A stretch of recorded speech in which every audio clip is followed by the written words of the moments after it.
Guna meningkatkan dan menguji kemampuan satuan jajaran Kopsud 1 dan Kopasgat, digelar latihan bersama Jalak Sakti yang melibatkan 6 pesawat tempur jenis F-16 dan HAWK 100-200 dari Skadron Udara 12 Lanut Rusmin Nurjadin Pekanbaru dan Skadron Udara 1 Lanut Supadio Pontianak.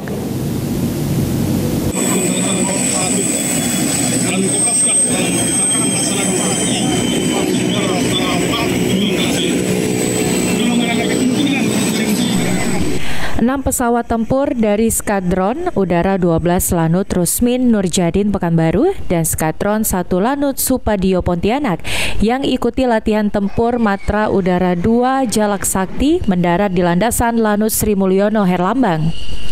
Rencananya, ke-6 pesawat tempur ini akan melakukan latihan tempur Jalan Sakti pada tanggal 28 dan 29 Mei mendatang di Belitung, Bangka Belitung, tepatnya di Lanut Abdullah Sanusi Hanajudin.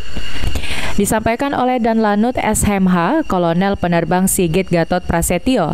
Dalam proses latihan Jalak Sakti ini melibatkan seluruh komponen satuan yang ada di jajaran Komando Operasi Jajaran 1, mulai dari Lanut tipe A, B, dan C, sehingga diharapkan dapat memenuhi target yang telah disiapkan.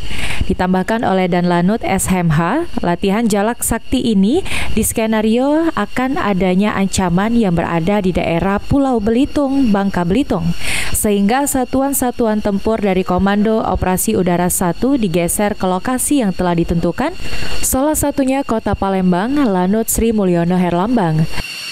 Skenariokan adanya ancaman atau faktor ancaman kontingensi yang berada di daerah Pulau Belitung, dan satuan-satuan tempur dari Komando Operasi Udara 1 digeser ke sesuai dengan penugasan tempatnya, salah satunya adalah di Provinsi Sumatera Selatan. Selain 6 pesawat tempur, dalam latihan kali ini juga melibatkan tim Satuan Pertolongan dan Pencari dari Wing 4 Antang Sanjaya dan Satuan Pencari dari Kopasgat.